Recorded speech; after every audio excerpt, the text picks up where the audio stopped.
As pessoas estão muito preocupadas em ganhar dinheiro rápido, fazer as coisas acontecerem numa pressa absurda. Só que, em alguns anos, se tu estiver começando agora com a tua startup, tu vai lembrar com carinho daqueles dias iniciais que tu se reunia com teus sócios no final do expediente para beber com eles, conversar e planejar o futuro da tua startup. Eu sei que pagar as contas é importante, mas construir uma coisa e olhar para trás com orgulho do que tu fez é mais importante ainda. Tem uma frase do São José Maria Escrivá, que eu vou ler aqui para ti, que resume muito isso. Que a tua vida não seja uma vida estéril, ser útil, deixa rastro. Eu gosto muito dessa frase e é algo que me move, que eu penso sempre a respeito. Eu vejo que aquelas coisas, aquelas preocupações que eu tive no passado, hoje em dia eu não lembro mais muito. Eu lembro mais das partes boas e o que era preocupação na época eu vejo como... Eu dou risada daquela época, né, dos problemas daquela época, como eram coisas pequenas que eu me preocupava à toa. Uma vez, lá no início do e-gestor, eu lembro que eu consegui ficar uma semana sem vender nenhuma conta. Eu levantei, andei pela sala e fui conversar com um dos meus sócios que desenvolvia o e-gestor e disse assim para ele: cara, nem adianta a gente continuar desenvolvendo esse software aqui, porque eu não estou conseguindo vender, eu acho que a gente não vai ter sucesso. Ainda bem que ele me ignorou, continuou trabalhando e a gente foi adiante, né? A gente continuou porque a gente não tinha alternativa a não ser fazer aquilo dar certo. Eu também vi um vídeo dos fundadores do YouTube, eles reclamando da vida porque ninguém usava o site. Eu acho que eles só tinham conseguido uns 40 vídeos que as pessoas fizeram o upload e no vídeo eles estão reclamando da vida porque o YouTube não vai dar certo, era o que eles estavam pensando na época. Eles estavam se sentindo derrotados e isso é normal lá no início da startup, do teu software como serviço, porque a gente quer que as coisas aconteçam rápido, mas não é assim que as coisas funcionam, né? As coisas acontecem no seu tempo certo, não é porque a gente está com pressa que o mundo vai ter a mesma pressa.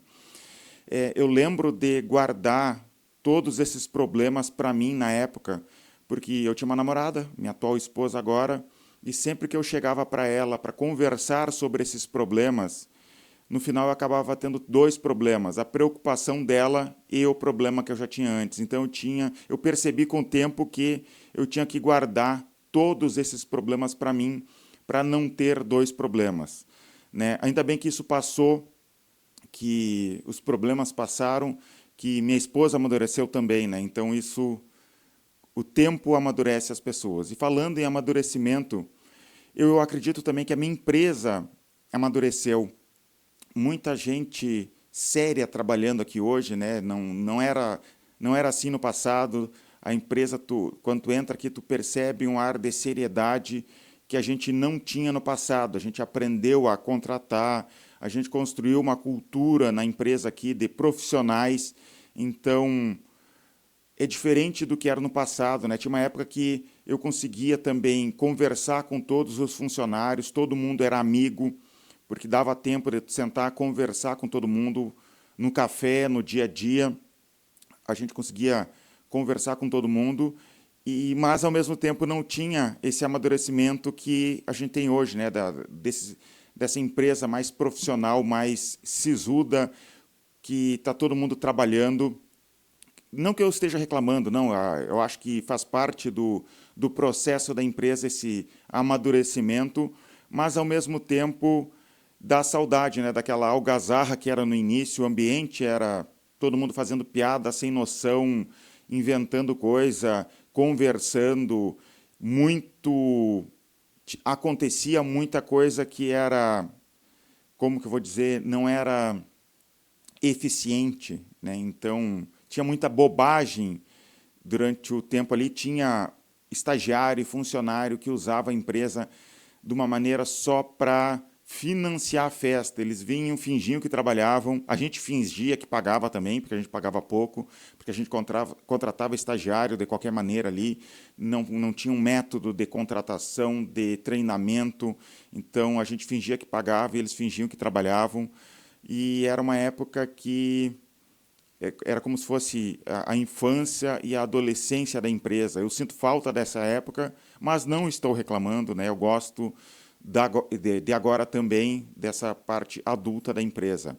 E eu quero contar algumas histórias que aconteceram aqui na empresa durante esses anos, que de repente inspira vocês a pensar na empresa de vocês como uma jornada e não... Porque todo mundo quer muito essa ideia de resolver rápido, ficar rico rápido, acontecer as coisas rápido, mas tem essa jornada que é interessante, que tu vai lembrar, que tu vai olhar para trás com carinho e tu vai contar de repente para os teus filhos, para os teus netos no futuro, com orgulho do que tu fez, né? Em 2010, né, a gente lançou o e-gestor em 2009, 2010 já estava começando a dar dinheiro, a gente mudou para uma sede maior aqui na cidade, a gente alugou um apartamento num prédio que tinha 3 andares, era um prédio pequeno de 3 andares, a gente alugou o primeiro andar daquele prédio para a gente, começou a crescer, contratar gente, com o tempo a gente alugou o segundo andar daquele prédio também para colocar mais gente, e foi crescendo dessa maneira a empresa. Em 2013 aconteceu o incêndio da Boate Kiss, né? A gente perdeu 2 colegas que trabalhavam conosco na Boate Kiss. Eu lembro que no primeiro dia útil seguinte, na segunda-feira, aconteceu de sexta para sábado, foi um caos aqui na cidade. Daí a gente perdeu essas 2 pessoas. Na segunda-feira, a gente não conseguiu trabalhar, a gente só se reuniu, veio todo mundo trabalhar, a gente só ficou parado na sala principal ali desse apartamento, pensando na vida, conversando, o que ia ser de nós agora, né, depois do caos que foi a cidade e de perder amigos. Absolutamente todo mundo perdeu amigos, não só essas 2 meninas que trabalhavam com a gente, né? Então, isso aconteceu. 2015, depois a gente mudou de novo para uma nova sede, uma sala comercial mais bonita, 300 metros quadrados, para colocar mais gente ali naquela sede e começar a crescer. O objetivo era continuar fazendo o que a gente já estava fazendo, investindo em propaganda paga e crescer rapidamente, né? Esse era o objetivo, mas não aconteceu dessa maneira. Lá para 2015, a gente percebeu que a propaganda paga não estava mais dando certo da maneira que a gente trabalhava, então a gente teve que repensar toda a empresa. Eu já contei essa parte muitas vezes, eu tive que demitir gente, demitir vendedores. A empresa estava crescendo, mas eu vi que não era daquele jeito que a gente tinha que fazer, então a gente resolveu dar um passo para trás, parar absolutamente tudo, redesenvolver o e-gestor, a gente fez testes de usabilidade, viu que não estava bom, achava que o problema era o produto.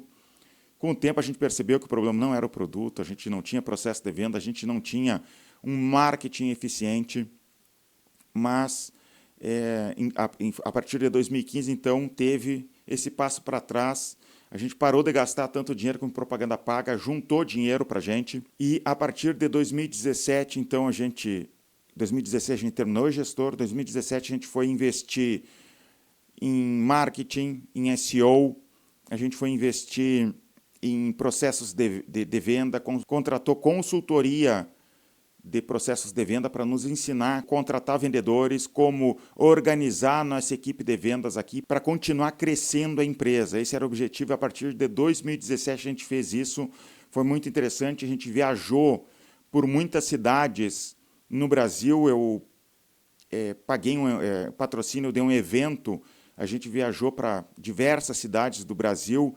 A gente estava muito caipirão aqui na nossa cidade, sem entender direito como que funcionava uma empresa de software como serviço, como que a gente podia fazer para escalar uma empresa de SaaS. Então, isso nos ajudou bastante. Os eventos em si não trouxeram vendas para a gente, não foi bom. Mas foi bom porque eu fui viajar, meus sócios foram viajar, vários funcionários aqui foram viajar pelo Brasil, conversamos com outras startups, com fundadores de outras startups, passamos vergonha porque eles perguntavam sobre métricas, sobre como que estava a empresa. A gente não sabia sobre métricas, a gente não sabia sobre um monte de coisas que deveria saber para escalar uma empresa de software como serviço, e dessa maneira a gente aprendeu muita coisa. A partir de 2020, ali, a gente cresceu muito, começou a aparecer empresas querendo comprar a nossa empresa, conversamos com muitas empresas, a gente não fechou negócio com nenhuma, não gostou das propostas de nenhuma dessas empresas. Daí veio a pandemia, foi um caos durante a pandemia, foi gente para home office, rapidamente a gente teve que colocar gente em home office para trabalhar. Também, com o tempo, comecei a não gostar dessa ideia de home office, vi que era muito mais complexo do sonho que as pessoas vendiam, de que a home office resolve tudo, é muito bom para todo mundo. Não é bem assim, tem um monte de problemas. Eu lembro que eu falava sobre os problemas de home office lá já por 2021, aqui no Vivendo de SaaS. Muita gente ficava muito braba comigo, porque principalmente funcionários, né, programadores que assistiam aqui, eles eram funcionários, e os empresários não. Os empresários concordavam comigo, a maioria. Mas programadores que eram como funcionários vinham o mundo da perspectiva de funcionário e não gostavam do que eu falava.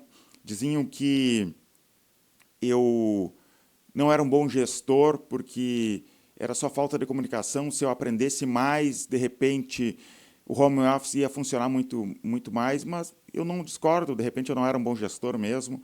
Com o tempo, a gente foi desistindo dessa história de home office, né? E com o tempo, grandes empresas de software no mundo foram para o mesmo lado, então não estava tão errado assim. Outras coisas que aconteceram com o crescimento da empresa, os sócios ficaram cada um na sua sala, a gente não conversa mais tanto quanto antigamente, a gente continua amigo, continua trabalhando junto, mas já não é da mesma maneira que era lá no início, da gente beber junto. Agora todo mundo tem família, filhos, tem um monte de coisa acontecendo ao mesmo tempo.